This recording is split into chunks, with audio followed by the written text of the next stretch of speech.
All right, guys, so we're gonna take the next step from that pelvic tilt and starting to engage those hamstrings and your glutes into getting into a deadlift position.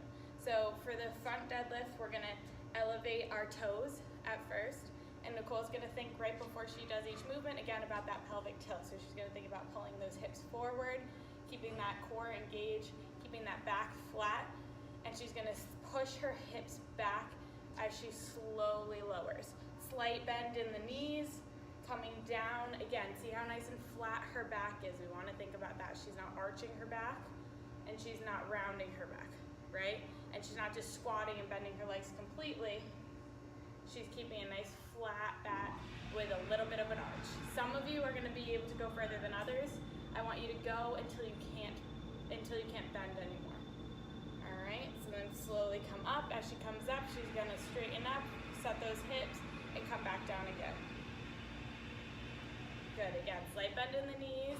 So she has a slight bend here, flat back, and nice and controlled. She's not going past to the point where she has to squat and bend her knees completely, and she's not going down and rounding her back, right? We don't want this ever, okay? So each time you do this, you should be getting a little bit further and further down as you get more flexible and work on that mobility. Once you've done those, you're gonna go and elevate your heels. Now again, this can happen on a curb, this can happen on anything. We're using a plate right now, anything that will elevate your toes and your heels. So again, same idea when we do this. She's gonna set those hips back, push them back, slight bend in the knees, keep that chest back.